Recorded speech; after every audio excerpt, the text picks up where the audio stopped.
Hi, Kevin and Anand, Preet and Anita, Kiora to Beatrice and Dimitri, and Elsa and Gopika. Bonjour to Zhang and Martin, and Mesh and Rayanu.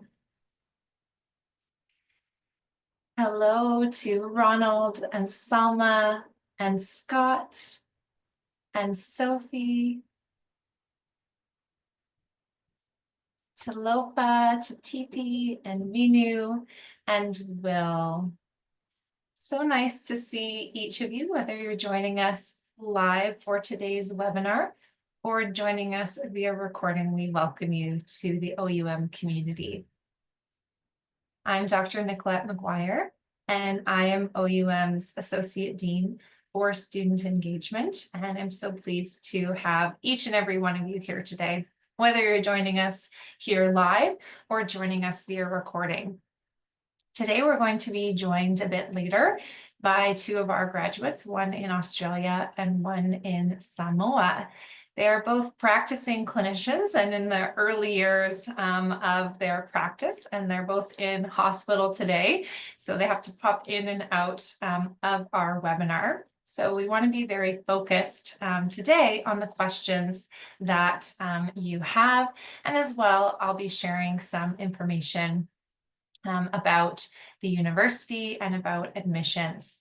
So before we get started today, to ensure that myself and our graduates are answering the questions and are speaking to the information that you are all interested in, I'm going to launch a poll to learn a little bit more about each of you. So in our first poll,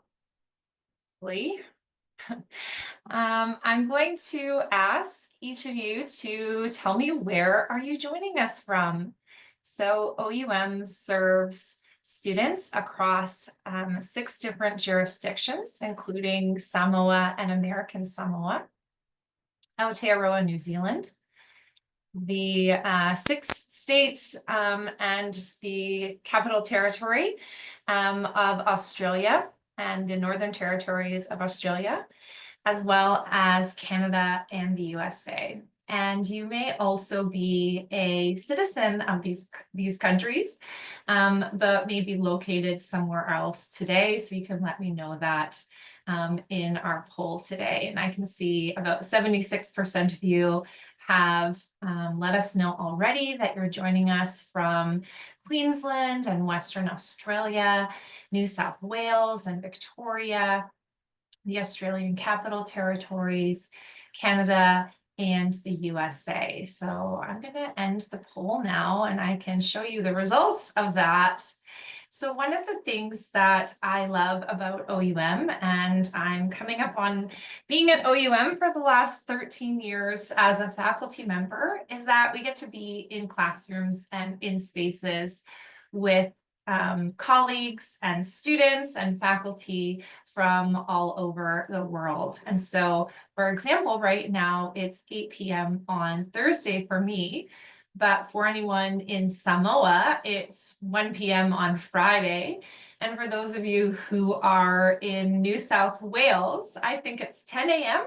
on Friday morning. So I find it very fun that we can all be together in a classroom or in spaces together, even though we're on opposite sides of the world. And we may be in different time zones and even different days. It makes our community very diverse, and we have great conversations because of that. Okay, so thank you for telling me where you're from. So we have folks here from states and territories in Australia. So we want to make sure that we're covering off information from Australia, especially because this is a webinar that's a bit focused on Australia, Aotearoa, New Zealand, and Samoa today. But we do have some attendees from Canada and the USA, so we'll make sure the information is relevant to you as well. And a shout out to our Canadian attendee today. I'm also joining you from Anishinaabe territory with gratitude in a place called Tiny Ontario in Canada, which is in fact a tiny town in Ontario. All right, so tell me a little bit more about yourselves. So let me know what you would like to hear about today. So I'm going to launch that now. I think I have to stop this poll. Okay, I'm going to launch. So tell me a little bit more about what you would like to hear about today. And in this question, it's a multiple choice question, so you can choose more than one thing. So do you want to know about student life, life as a doctor, your rotations in Samoa at OUM? A really popular question often in our webinars is knowing about whether there are rotations in the city or state or territory or area that I happen to reside in, wanting to know about career transitions. OUM has a lot of students who are in healthcare careers. So some of you may be physiotherapists, like one of our graduates today, or nurses, like our other graduate today. You may be in outside of healthcare careers. We have engineers and scientists and teachers and paramedics, so on and so forth. So a lot of people like to know about career transitions as well. People often want to know about some of the entrance requirements and how difficult our program is. We can talk a little bit about OUM's hybrid curriculum, which can be more accessible and can ease some of the difficulty that many individuals feel during medical school. So we're happy to talk about that today. Balancing life and school, and something else. So there's a few people that have said something else. I'm going to end our poll now and share the results. So if you want to talk about something else, go ahead and use the Q&A box that's in our webinar and tell me what's that something else that you'd like us to talk about today, and we can make sure that we get to that. I also want to let you know if you do have any questions once our graduates attend today, or if you have any questions for me throughout the session, please use the Q&A box. You can also raise your hand, and I can give you the microphone in order for you to ask a question. So for example, right now, I can see, Kevin, that you've raised your hand. So we'll just do this as a practice, even if maybe you do have a question or maybe you don't, but I'm going to allow you to talk and you can let me know, do you have a question? Would you like to, is there anything in particular you'd like us to cover today? Please go ahead, Kevin.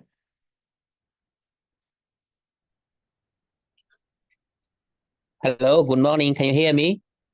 Good morning, Kevin. I can hear you well. Please go ahead. Yeah, I'm currently working in New South Wales as a nurse. So I have a question about when choose the rotation in the different hospitals. So I did have some research about so many information from internet. So is it difficult to find the hospital for the rotation for the clinical placement for us? Thanks for your question, Kevin. So I hear that you are a nurse from New South Wales and you want to know, how difficult it is to secure rotation and what do students have to do to get rotations at OUM? Does that cover your question? Yeah, yes. Okay, great. Thank you. And I can see from our poll that 85% of individuals wanted to know about rotations in their city, state, territory, or area. So let's talk about New South Wales because you were brave and raised your hand and took the mic. And we can also talk about rotations in other city, states, and territories. And in order to do that, I'm gonna look back at our where poll. So we have Queensland, Western Australia, New South Wales, Victoria, the ACT, Canada, and the USA. So we would all like to know about rotations in our area. So at OUM, we have dynamic rotations, which means that we do have dynamic agreements with hospitals and hospital systems in all of the countries that we serve. So that is Samoa, Australia, Aotearoa, New Zealand, Canada, and the USA. So when I say that we have dynamic rotations, what that means is I can't say for certain for you, Kevin, I don't know what city that you're in NSW, but I can't say for certain that yes, when you enter OUM, and then 2 years later, that when you start your clinical rotations, that will definitely have rotations in that city. So we have rotations that are based on availability. They're also based on the quality of that rotation. So we're very driven by feedback at OUM. So every time a student completes a rotation, we get feedback from the clinical supervisor in hospital about our students, and the students give us feedback about that particular rotation. So if we get good feedback from students about a rotation, we'll continue to offer rotations at that site. And if we're getting poor feedback, then we stop sending students to that site in particular. So we have a full-time staff member that works on our rotations in our clinical rotations in Australia. And we also have a clinical rotations team in Australia that consists of 3 members. So in order to ensure that all students in all states have access to clinical rotations once they reach their clinical years, which is in the second half of the program, those staff are the ones that ensure that occurs. We also have a director of clinical education in Australia to ensure that occurs, because we have so many students that are situated throughout Australia, and that we have the bulk of our students that are in Australia at this time.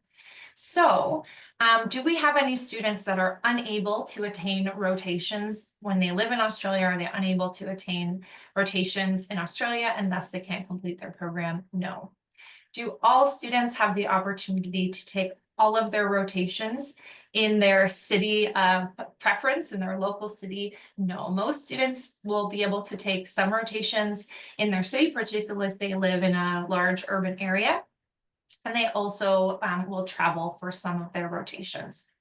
All students at OUM do have to complete a rotation in Samoa of at least 4 weeks, and some students choose to spend a longer amount of time in Samoa.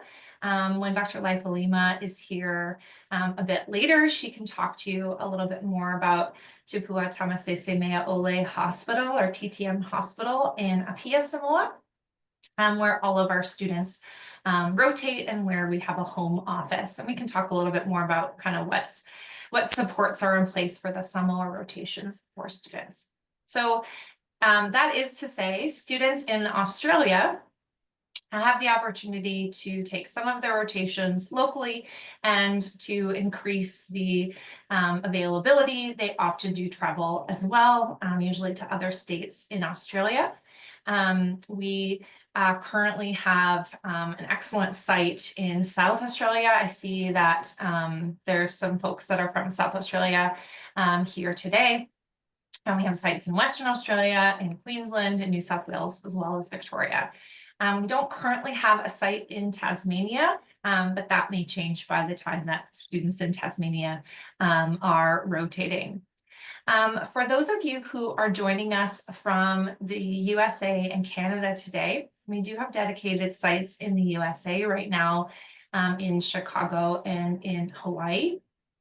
And for students who are in USA and Canada, we also do they also do work with the dean's office, and we have one staff member who supports our clinical rotations in the United States, where students can also work with the dean's office and that staff member to arrange additional rotations outside of those sites.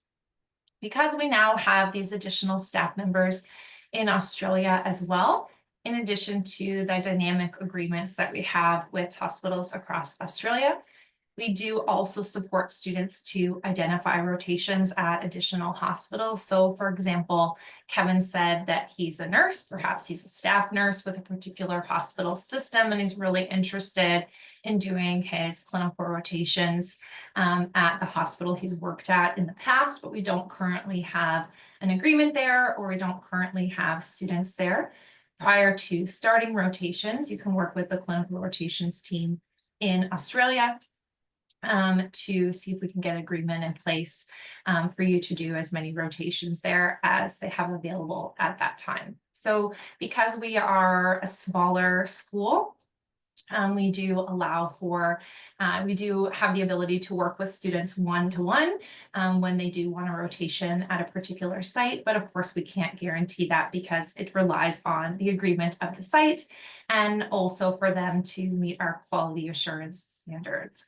So this is kind of a long-winded answer, but this question comes up a lot in our webinars, and I wanted to make sure that I answered it with a lot of information and details. So Kevin, because you still have your hand raised, do you have any follow-up questions to that, or does that answer your question? Yes, I have. Thank you for answering my question. I have a second question. So I know that in the first 2 years we need to study online. So how many hours we need to study? As per day. Do we need to study 3 hours per day? Do we need to study 8 hours per day for in the first 2 years? That's a great question, Kevin. So I want, actually, I'm going to ask the audience to answer this along with me and tell me what you think. What would you think? And so let me know in the Q&A box. What do you think? What's kind of like the average hours per week that a medical student needs to spend in their preclinical years? So most medical schools, and OUM is no exception, will have the curriculum kind of broken into two sections. Your preclinical years, which is all your medical sciences, so your anatomy, physiology, histology, all your systems, so endocrine system, reproductive system, respiratory system, nervous system, so on and so forth. So that's the first half of the program. And then your clinical years is where you do your clinical rotation. So you're learning things about community and family medicine, and you're going out to community and family medicine clinics and working with clinicians and learning a little bit about what kind of things are available in community and family medicine. You can go and be with, and you can go and do electives in anesthesiology. You do course rotations in surgery and psychology, so on and so forth. Okay. So I've got some responses in my Q&A. So Adele says 40, Anonymous says a minimum of 40 hours per week. So Adele and Anonymous are kind of right on with what we would say is our minimum recommended hours is 40 hours per week. And we, in addition to that, we do also like to see that you have kind of that 40 hours is in blocks of at least a couple of hours. And even a longer period of time when you're learning information that is brand new. So it's great to have a block of about 2 hours for review sorts of sessions. And you want to have blocks of like 3 to 4 hours or even up to 8 hours or more when you're learning information that is brand new.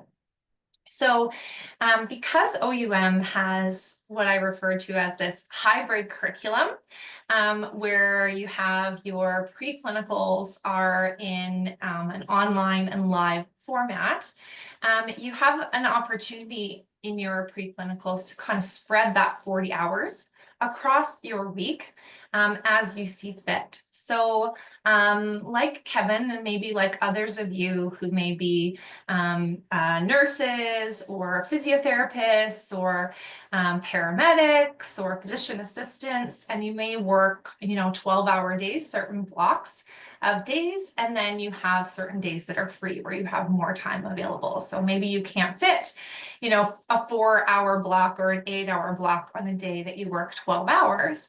But if you have, for example, Thursday, Friday, Saturday, where you're not working, it's easier for you to mix that in. In the past, we have had students who work full-time when they're doing our preclinical program. It's not something that we recommend that students start out working full-time. Instead, what we say is when you begin the program is to cut back if you're planning to work during your degree, some students do, not all. If you're planning to work during your degree, is to cut back your hours as much as possible during the first class, which at OUM is called General Principles, and then add hours back in as you become more accustomed to the schedule, to the amount of material, and to the difficulty of the material. So again, we recommend about 40 hours minimum. Some students are upwards of 50 hours or more within the preclinicals. And in the clinicals as well, you may be spending that amount of time as well. So you're spending time in clinic, you're reading textbooks that are assigned by your preceptors at OUM, and you may have texts or papers that are assigned by your clinical supervisor on site on your rotation. You're developing case studies and you're doing a logbook of the patients that you see on that rotation, and you do take an end of rotation exam as well. So nobody's ever going to tell you that medical school is easy, or you can take a lot of shortcuts, or that it doesn't take up a lot of time. Most people who've gone through medical school would tell you that it's like a full-time job or more. And I see some of you here today have already gone through the interview process. And if you had an interview with Dean Robinson, she might have asked a question about how medical school is like drinking from a fire hose in terms of the amount of information that you need to learn and know. So we do recommend having a significant amount of time that you can set aside for that. And at OUM, we do have a lot of students who do continue to work in the first part of their degree. And a lot of students are curious about that, how do I balance my work and my study time? And that's something that we can chat about today. And I also recommend talking with some of our student ambassadors who will sometimes turn up at our webinars. We have Meet the Student Ambassador webinars as well. And if you talk with one of our admissions counselors, they can put you in touch directly with one of our student ambassadors. So our student ambassadors are in the preclinical and clinical phases. We have student ambassadors that live in all of the states and territories that are represented by the locations that you told me you are coming from today. They are there really to share, what things were like with them, what it was like for them to apply to the university, how they decided upon OUM, how they balance their time, how they study for exams, how they connect with other students. So they're a real wealth of information about what it's like to be a student at OUM. And I highly recommend connecting with someone who is from your area if you want to know a little bit more about, what it's like to be a student at OUM who lives in Queensland. All right, I'm going to answer a couple of questions from the Q&A, and then I'll bring up some slides that have a little bit more information as well. So Anand Preet, hi. They say, hi everyone, it's Anand here from Melbourne, Victoria. I'm not from Australia, but I've been corrected enough times to know it's not Melbourne, it's Melbourne. Melbourne, Victoria. I'm working as a registered nurse and want to ask if we're able to get any credits for any units from the prior studies that we have done. So I think other individuals who are RNs or NPs or LPNs may want to know that as well. So thank you for that question, Anand Preet. So we don't offer credit for prior degrees within healthcare. The information that you've learned in nursing school will not be a detriment to you in medical school, but the depth and breadth that you'll cover in medical school is beyond what you might have seen earlier in nursing school. So the way that our curriculum works, let me even see if I have a slide on this. I can bring this up. Let me just see.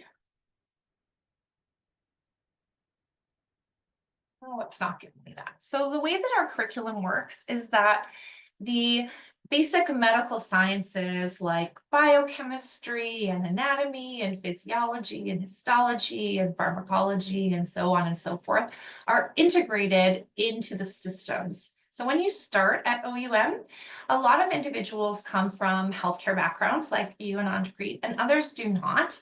And some individuals who come from healthcare backgrounds may have taken their healthcare degree a long time ago, so that they haven't been in school for a while. And some individuals who don't come from healthcare backgrounds may have a more recent degree, and thus be a little bit more into like what it's like remembering to be a student and how to study. And you may have other individuals that have neither healthcare background nor have been in school for quite a while. So because we want to be accessible to many different types of students that have dreams of pursuing medicine, where they, for whatever reason, whatever circumstances, whatever happened in life, it's a dream that you've had, that maybe you've had it for a long time, maybe it's recent, but you just can't get it out of your head. It's something that you have to pursue no matter what. So we want to make sure that we are accessible to the students who have that drive. So the first class that we offer is called General Principles. And so it takes the students who have non-healthcare backgrounds, healthcare backgrounds, recently out of school a long time ago, and puts you all on the same plane.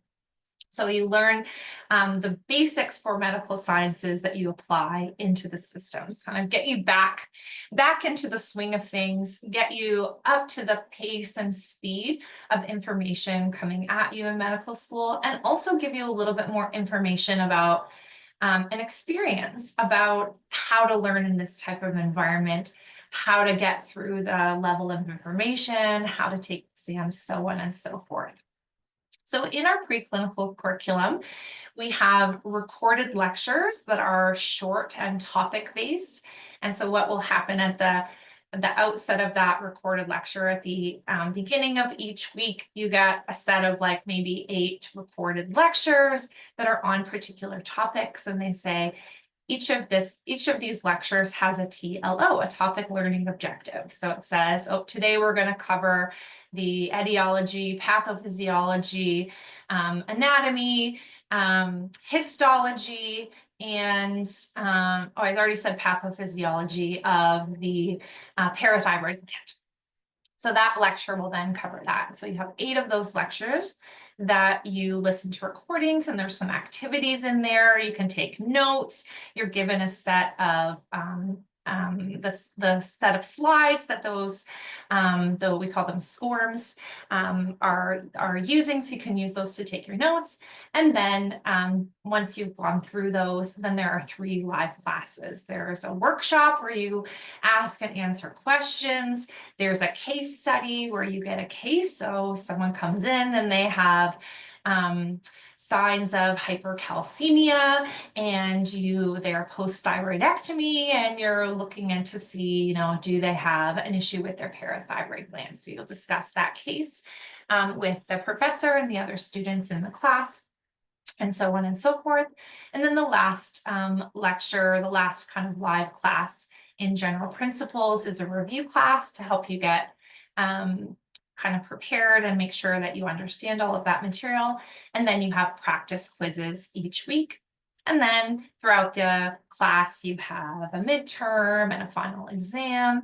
In General Principles, you have a written assignment, and in these systems, you'll have an oral exam. So once you get through General Principles, then you start your systems. So most students start with the cardiovascular system, and Anand-Preet and other nurses will have taken classes about the cardiovascular system in nursing school, but the depth and breadth of what you need to know for the cardiovascular system for your United States medical licensure exam, for those of you who are here today from the USA, for your NZ-REX, for those of you who are here from Aotearoa, New Zealand, for your Australian Medical Council 1 and 2 exams, if you're here from Australia, and for your MCCQE and NAC exams, if you're in Canada. The depth and breadth of those goes way beyond what you would have learned in nursing school, so you've got to take each and every one of those classes. If you have a look back at some of our previous webinars, I'll often ask our students or our graduates who are nurses, did you have any advantages or disadvantages in being a nurse prior to starting at OUM? And they will almost without fail say, yes, I was able to apply the information that I'd learned, but it went way beyond my current suite of knowledge. And that was what I was looking for when I was a nurse. I just wanted to know more. I needed to pursue more. I needed to have a larger scope of practice. So the way that you get that larger scope of practice is learning the depth and breadth of each of those subjects in medical school. So there's general principles, and then cardiovascular system, urinary system, pulmonary system, endocrine system. I'm trying to say them in order, but I may mess up a bit. Nervous system, heme immune, gastrointestinal system, and musculoskeletal. I might have missed one in there. If I've missed one and anybody knows it off the top of their head, go ahead and put that in the Q&A for me. Okay, so thank you so much for your question, Anandpreet. Mesh wanted us to know for our earlier question, I think OUM recommends 40 hours per week, but it totally depends on how you can absorb information.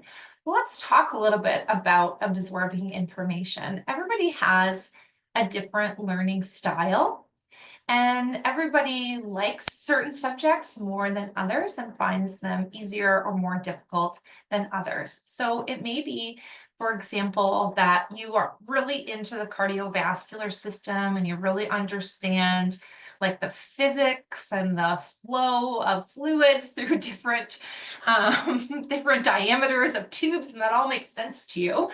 And you just intuitively get the cardiovascular system, and maybe you don't need to spend 40 hours plus per week in the cardiovascular system.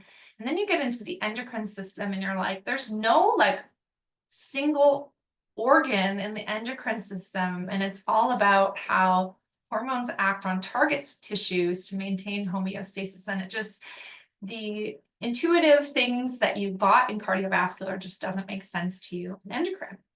So you may have to spend more time in endocrine than you did in cardiovascular, for example. And the same thing in your clinical rotations. You may be like so thrilled about being able to take community and family medicine. Maybe you grew up in a small town, in a rural or remote community, and you just always dreamed of kind of being the town's doctor, or maybe you've been part of the someone give me the name of the Royal Flying Paramedics that are in Australia. I forget the name. We have a number of students who've been a part of that program. And you want to be able to go out to the remote areas in Australia and offer medical care in those areas. And so you just get really thrilled about taking a community and family medicine rotation, maybe somewhere like Dubbo in Australia. And then you get into your internal medicine rotation and you are in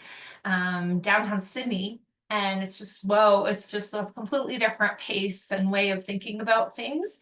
And so you need to spend more time trying to dig through and come to a better understanding of that type of medicine versus what you learned in community family medicine. So you have to be able to adjust a bit in terms of your study, which is why we say, oh, we need to make sure that you're taking if you're working during your degree, that you're doing the minimum amount of hours so that you have that flexibility. Because what we don't want is for you to perform at less than your academic standard. And everybody's academic standard is different. OUM's academic standard is 60%. Sometimes we get some questions in our webinars about, what's a passing grade at OUM. It's a 60% is considered a pass, all the way up to 90 plus, which is considered high distinction. So in order to pass cardiovascular system, you have to score at least 60% on your midterm and MCQ exam and oral exam and final exam in total. If you don't score 60%, you have to take that class again. You're able to move on to the next class, and you just then have to take the cardiovascular system again when it's next offered. But we don't want you to have to do that. We want to make sure that everyone's progressing through in the way that they have planned during their degree. Okay, Chuckwa wants to know how many courses we'll be doing in clinicals apart from our hospital placements. So Chuck Wu, there are 72 weeks of clinical rotations. So there are core clinical rotations and there are elective clinical rotations. So everyone takes the same core rotations, and then you get to choose based on your interest and or availability, the types of elective rotations that you'd like to take. So let me see if I can remember all these off the top of my head. So there is community and family medicine, internal medicine, psychiatry, emergency medicine, trying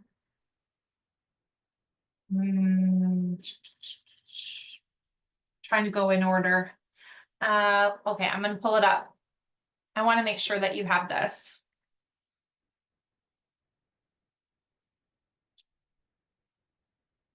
And I also want to get a list of some of our electives that are available as well.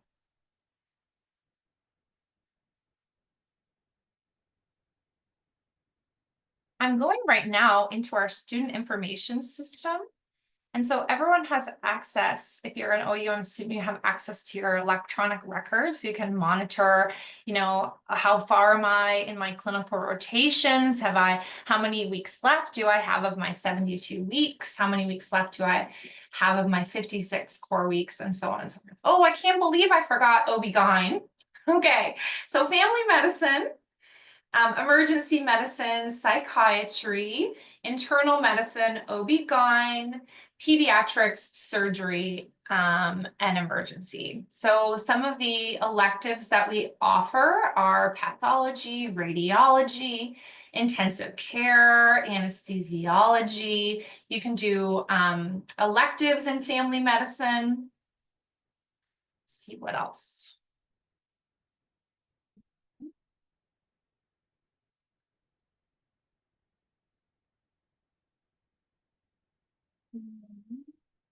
We have geriatrics elective available.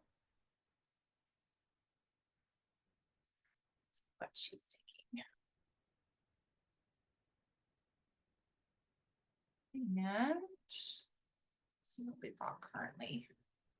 Rural medicine as an elective. So those are some of the ones that we're offering right now. So the cores are community family medicine, surgery, pediatrics, psychiatry, OB-GYN, internal medicine, emergency medicine. So you take 56 weeks of those, and then you have another 16 weeks of electives based on your interest. So 4 of those weeks, whether it's elective or core, have to be done at our TTM hospital in Samoa, and some students like to do more than 4 weeks there as well. A really popular rotation.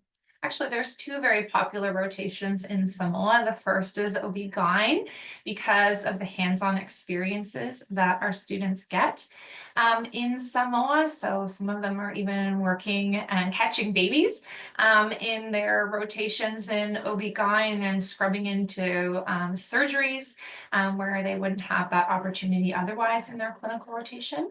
And the other really popular rotation at the moment at TTM Hospital in Samoa is the psychiatry, whether it's a psych core or psych elective, because our dean for Samoa, American Samoa, Aotearoa, New Zealand, and the Asia Pacific is a psychiatrist at TTM Hospital and takes on students, and it's a really excellent learning experience. And he also makes sure that students have the opportunity to see some of the sites and learn a lot about the culture and the land of Samoa as well while they're on that rotation, which can be really a good experience for students.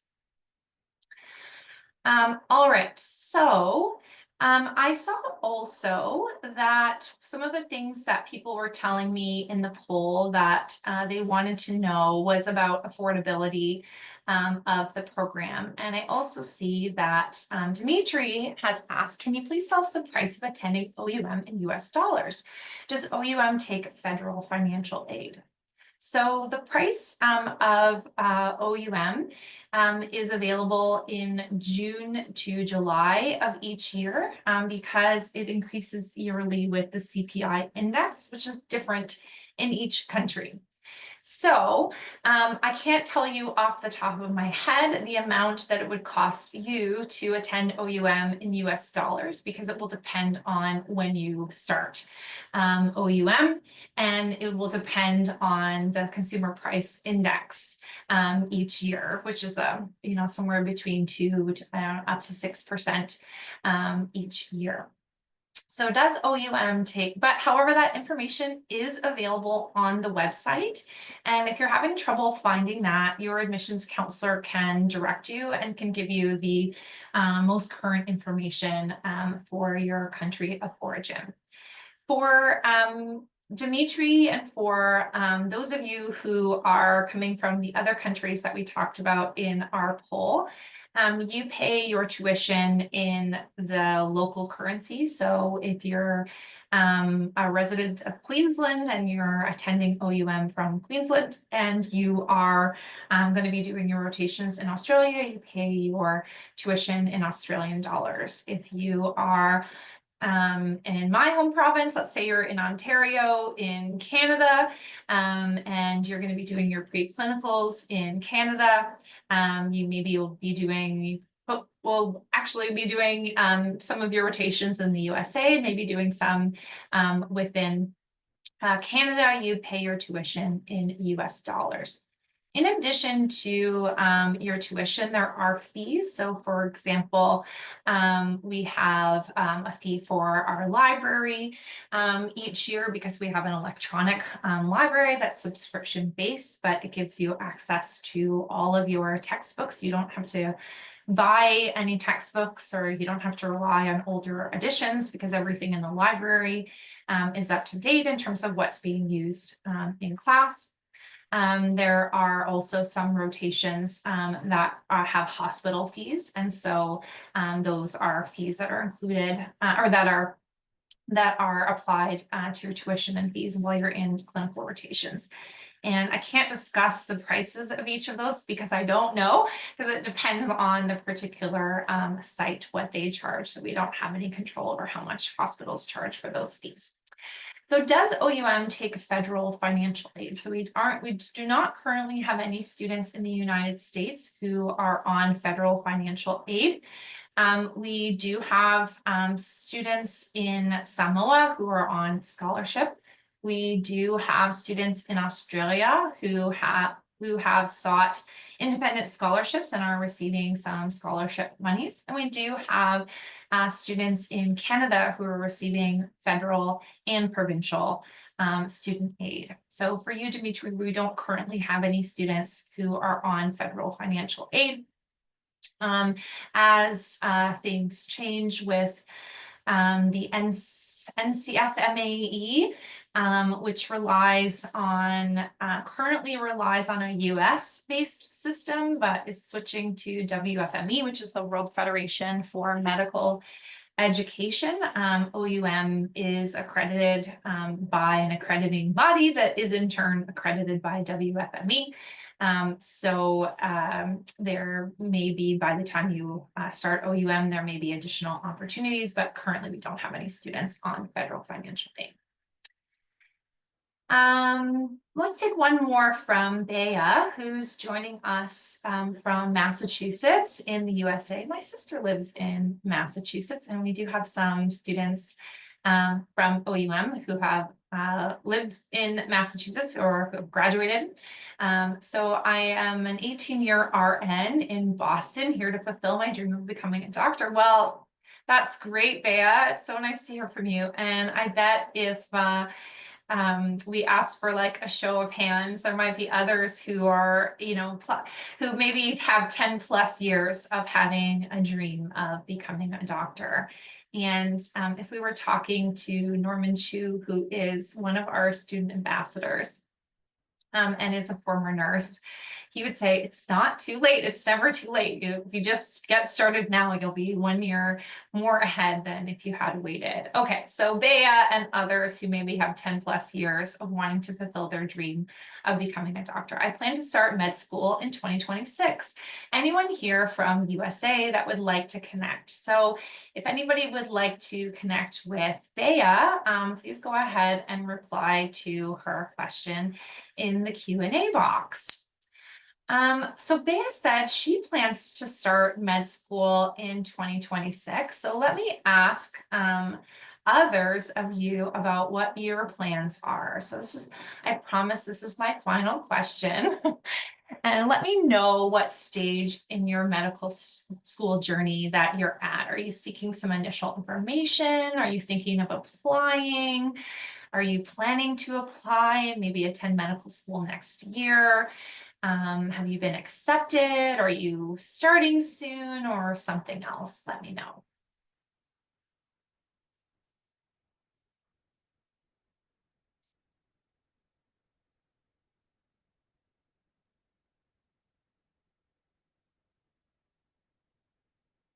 Okay, so we do have some students seeking, or some prospective students seeking some initial information or thinking of applying or planning to apply to medical school. So I'll just share a slide of our admissions requirements so you know some of the basics. We do look at our candidates holistically, but we do have some requirements that we look for. So all of our students have a bachelor's degree or higher. Some of our students have master's degrees or even PhDs prior to starting medical school, but we require at least a bachelor's degree. It does not have to be in any particular subject or area. We do like to see that students have taken some bachelor's level science courses and are able to kind of comprehend basic scientific principles so you don't get too lost in general principles or in your medical sciences. But there's no specific required prerequisite courses in the bachelor's degree for admission to OUM.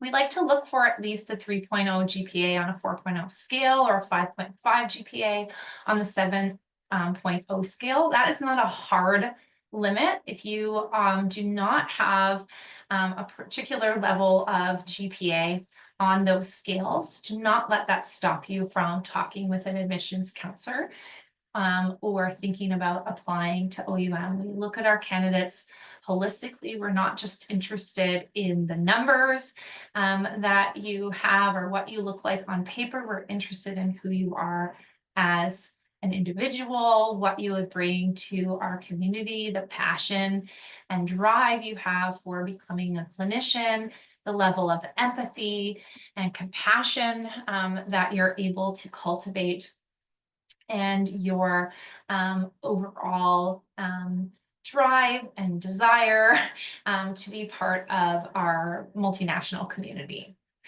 Another hard requirement is having an English language proficiency. This is if you have taken a bachelor's degree at an English language-based institution. This counts for your English language proficiency. And if you have taken your bachelor's degrees or degree at an institution in a different language, then we do require an English language examination like TOEFL. We require that all of our students be citizens or permanent residents of the areas that we serve. That is Aotearoa, New Zealand, Australia, Canada, United States, and Samoa, and United States, including American Samoa. And this is a requirement for students to have insurance as they go into clinical rotations. So if you're not currently a permanent resident or citizen of one of those countries, then I highly suggest that you have a conversation with one of our admissions counselors prior to submitting an application to ensure that you have plans for that or can meet that requirement. So those are our basic admissions requirements. We ask for students to submit documentation by a certain deadline. So that's an additional admissions requirement. So if you fall into that bucket of people who are seeking initial information or thinking to apply or planning to apply to medical school, that's some information for you about our admissions requirements. So those of you who have applied to OUM and been accepted and are starting at OUM in July 2025, I want to welcome you into the closer circle of the OUM community.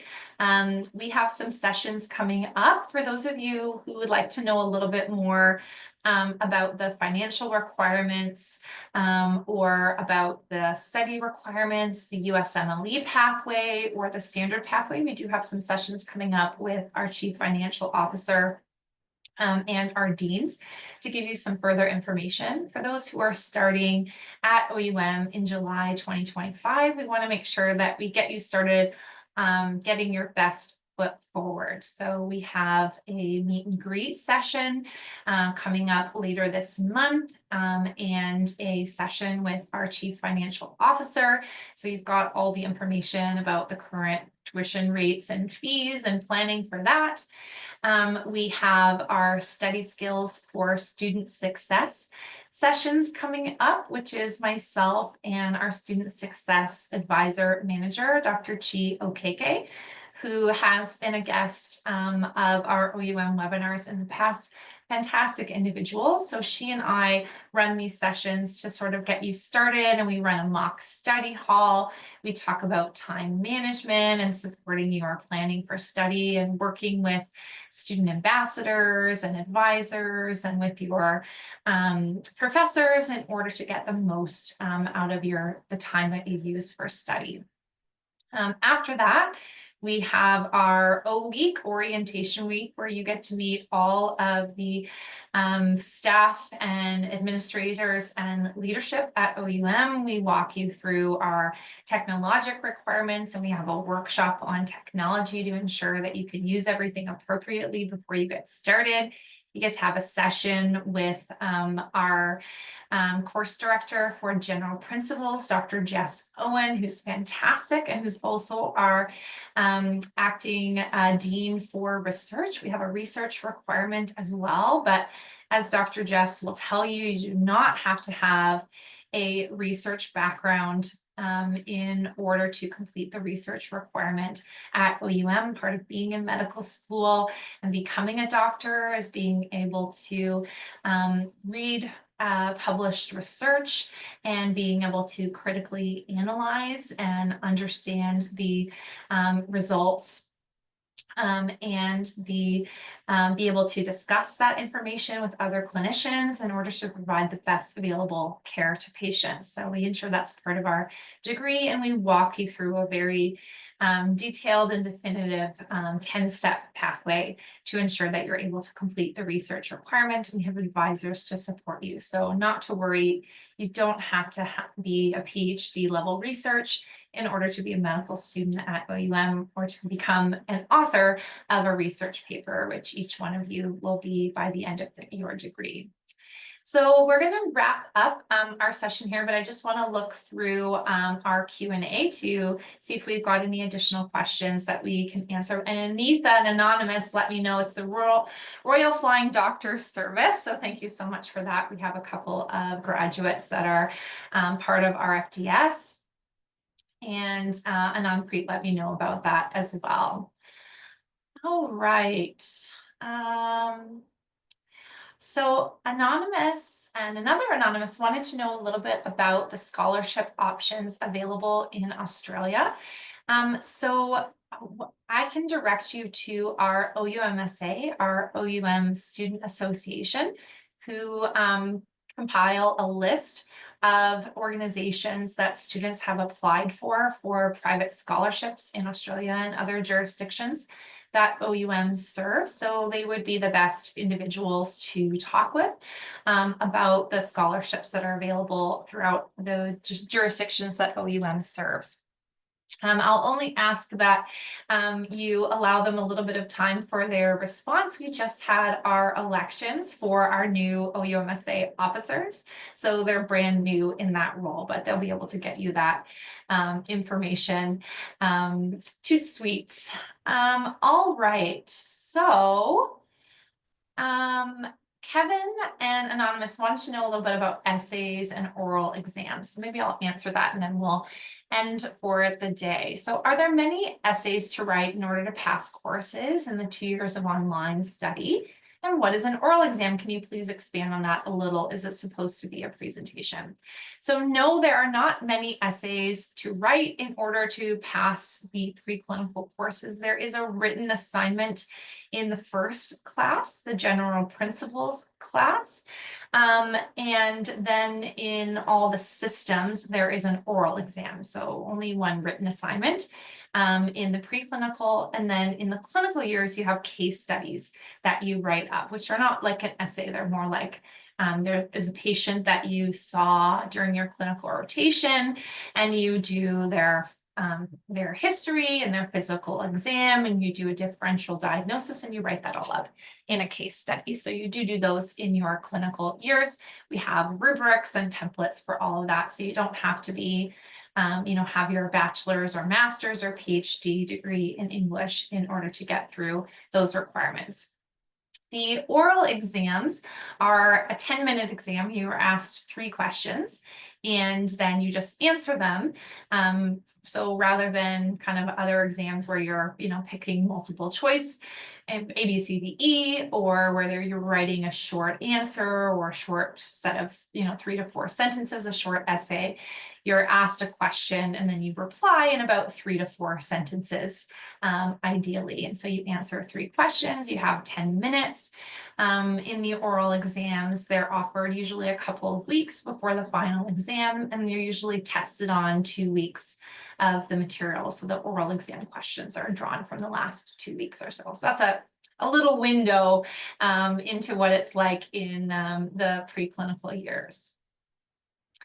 Okay, so we're at the end of our time here. So I really appreciate all of you joining me today in the OUM community. I wasn't able to get to all of the questions in the Q&A box today, but I really do appreciate everyone answering the poll so I could get to as much as possible. If we didn't answer your question today, I'm going to provide that back to our admissions counselors, who will make sure that you get an answer via email. If you haven't yet reached out to Hannah or Shanda or Camille, they're absolutely lovely. There's a form on our website. If you're kind of just at the very early stages of looking at OUM, you can just fill out your name and email address on that form in the website, and they'll give you a call back or send you an email back right away. And they're very good at answering questions. They really know everything about the university. So don't be afraid to contact them if you're in that stage. And for those of you who are at the stage where you're starting in July, feel free to reach out to me if you want some more information about any of the upcoming sessions that I mentioned. You will be getting emails to your OUM email address about that as well, so not to worry. So again, thank you so much for joining me today. I love having each and every one of you as part of the OUM community, and I look forward to seeing you at next month's webinar. Thanks again so much, and bye for now.